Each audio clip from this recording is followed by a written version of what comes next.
สบายดีมื้อนี้เฮาสิมาแนะนำวิธีการเฮ็ด AAC ตัวใหม่ของรถToyota Yaris Cross เนาะเกี่ยวกับแก้วหลังคาเนาะวิธีการกวดเช็คเบื้องต้นเจ้าอันดับแรกเนาะแนะนำให้ลูกค้าเอาเครื่องของออกจากรถให้เบิดเนาะเครื่องของมีค่าต่างๆเพราะว่าเฮาจะได้เฮ็ดการถอดส่วนประกอบทางด้านในแผงหลังคาแล้วก็ข้อลบเนาะเฮาจะได้ถอดออกจนเกือบเบิดพุ่นแหละก็มีแต่แนะนำให้ลูกค้าเอาเครื่องออกรถเนาะก่อนจะมาเฮ็ด AAC ตัวนี้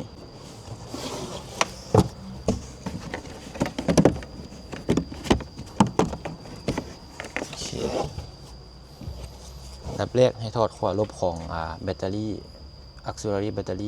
รี่12โวลต์เนาะ12โวลต์โอเคเนาะหลังจากนั้นมันเขาจะเฮ็ดการถอดเสา A ทางด้านหน้าออกทั้ง2ข้างเนาะก่อนจะถอดเสา A ก็คือเราก็ต้องถอดตัวยางครอบประตูนี้ออกเนาะแล้วก็จะมีเอาตัวนี้ออกซึ่งตัวนี้ก็จะเป็นกิฟแบบหมุนเนาะเขาสามารถเอาตัวระบิดแปะมาหมุนได้หรือว่าเอาตัวนี้หมุนได้หมุนทวนเข็มโม้งเนาะมันก็จะออกมา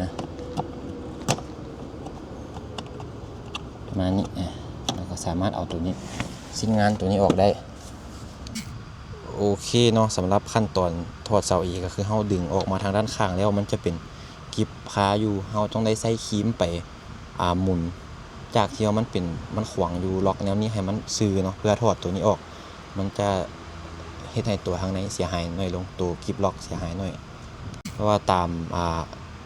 คู่มือการเฮ็ด AAC ตัวนี้เนาะเพิ่นแนะนำว่ากิฟตัวนี้เวลาถอดออกมาแล้วเราจะได้เปลี่ยนใหม่แต่ว่านั่นแหละก็ตามเนาะเพื่อเป็นการป้องกันก็คือเราถอดให้อะไรก็มันเสียหายน้อยที่สุดเพื่อกรณีอะไรบ่ทวงบ่ทันแต่ว่าเราก็จะสต็อกหรือว่าเก็บอะไรทางดีลเลอร์เนาะเพราะว่าตัวร่องของกูบของเสา A เนาะจะเป็นด้านขวางแบบนี้แล้วตัวกิฟที่ล็อกอยู่จะเป็นหน้าตาแบบนี้เนาะก็คือตอนที่มันล็อกขวางอยู่มันจะเป็นแนวนี้มันจะล็อกกับร่องขวางไว้ให้มันดึงออกบ่ได้ฉะนั้นเราต้องได้หมุนให้มันซื่อแนวนี้เราถึงจะสามารถถอดออกล็อกได้เนาะขั้นตอนต่อไปกันเลยโดยหลังจากนั้นไม่ให้ถอดชิ้นงานตัวนี้ออกเนาะแล้วก็ถอดตัวนี้ออกนะโอเคแล้วก็มีตัวนี้ก็ได้ถอดคือกันเนาะทั้งเสาบีตัวโกบของซีทเบลทางด้านหลังตัวนี้จะถอดเอาทั้ง2ฝากเลยเนาะโดยหลังจากที่เฮาถอดเสา A แล้วก็โกบของซีทเบลเสา B ออกแล้วเนาะเฮาก็จะได้มาถอดทางด้านหลังก็คือทางตัวเสาดีของท้ายก้นรถเนาะเป็นโกบตัวนี้ก็ต้องได้เอาออกเพื่อเฮาจะเอาแผงตัวทางเทิงนี้ออกเนาะเฮาต้องได้เอาออกตัวนี้เอาออกเกือบเบิดทั้ง2ฝากเลยเนาะเจ้านี่ขั้นตอนต่อไปโอเคเนาะแนะนำเติมสำหรับด้านผู้โดยสารก็คือเวลาเราจะถอดตัวนี้ออกมันจะมีล็อกเป็นกิฟหมุนอยู่ตัวไหนเนาะให้เราใส่ตัวแปรระบิดแปรหมุนออกทวนเข็มโม้งแบบเดียวกันกับทางด้านนั้นเลยเนาะ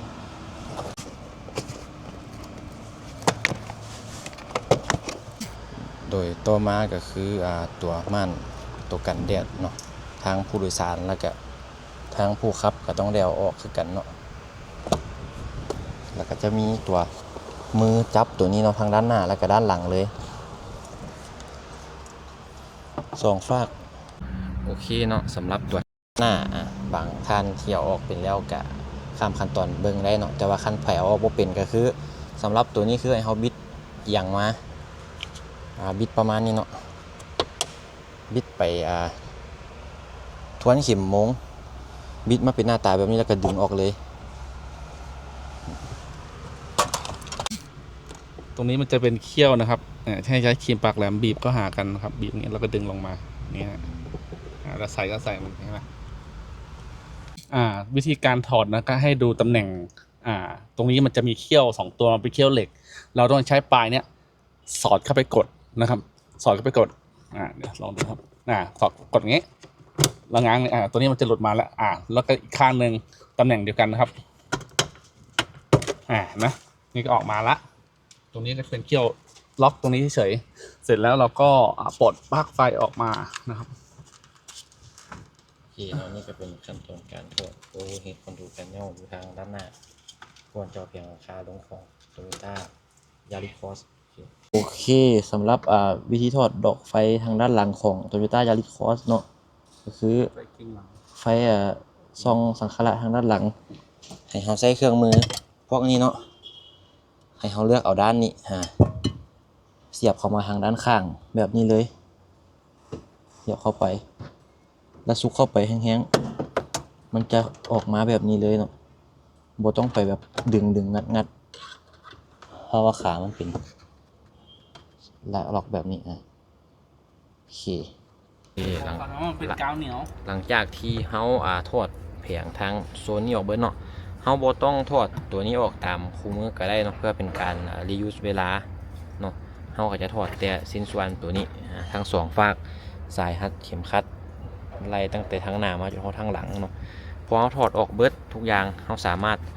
ค่อยๆเอาตัวนี้ลงได้และตัวนี้มันจะติดกับกาวแบบนี้เนาะ นี่พดใส่ไฟ โอเค เวลาดึงผ่าสักกะหลาดหลังคาลงเฮาแฮวดึงทางด้านข้างเนาะเพื่อป้องกันบ่ให้ตัวนี้มีห้อยหยุ่นบ่ให้มีห้อยยับโอเคเนาะหลังจากเฮาถอดโอเคเนาะหลังจากเฮาถอดแผงผ่าสักกะหลาดหลังคาออกแล้วเนาะให้เฮากวดเช็คตามตัวกระจกหลังคาเนาะที่ติดมาที่โรงงานน่ะแต่ทางด้านหน้าสองฝากซ้ายขวาเนาะไล่แต่ด้านหน้าไปจนฮอดด้านหลังมีเส้นน้ำยาพาเมอร์ตัวเข้มๆนี่ทามาที่โรงงานบ่ถ้าหากว่าทาพาเมอร์มาทั้งสองฝากมันโอเคสามารถประกอบรถส่งกับลูกค้าได้เลยเนาะถ้าหากว่าบ่ได้ใส่พาเมอร์มาที่โรงงานเราต้องได้แก้ไขหรือว่าเปลี่ยนแก้วหลังคาใหม่ให้ลูกค้าโดยขั้นตอนการติดตั้งหลังคาเราต้องใช้น้ำยาพาเมอร์ให้ตามกระจกและก็ตัวถังแบบนี้เลยเนาะก่อนที่จะติดแก้วเข้ากับตัวรถต้องรองพื้นโดยน้ำยาพาเมอร์รองพื้นก่อนเนาะอันนี้ทางด้านหลังสังเกตสีนะจะแตกต่างเนาะตัวน้ำยาพาเมอร์จะเป็นเข้มๆส่วนตัวพื้นผิวของขอบแก้วแวนจะเป็นจางๆแบบนี้โอเคตามแนวหน้าไปจนสุดด้านหลังเนาะโอเคเนาะสรุป SSC ของ Yaris Cross ตัวนี้ให้ฟังคร่าวๆก็คือเฮามี3เงื่อนไขเนาะมีโอเคตัวโอเคแม่นกรณีที่ว่าพาล์มเมอร์ติดตั้งใส่แวนมาแล้วทั้ง2ฝากให้ประกอบรถกลับคืนแล้วส่งมอบรถลูกค้าได้อีกกรณีที่2คือ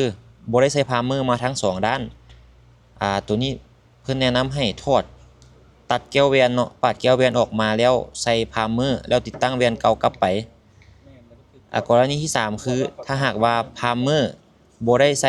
ใส่กระจกมาเนาะแต่ว่าใส่มาด้านซ้ายและข้างขวาบ่ใส่หรือว่าใส่ทางหน้าแล้วบ่ใส่ข้างหลังเว้าง่ายๆก็คือติดตั้งพาล์มเมอร์บ่ทั่วถึงหรือว่าบ่ดีกรณีนี้เราต้องได้สั่งแก้วแวนหลังคามาเปลี่ยนให้ลูกค้าเนาะบ่สามารถใช้แก้วเก่าได้เจ้าหลักๆก็มีประมาณนี้ขอขอบใจที่เสียสละเวลาเบิ่ง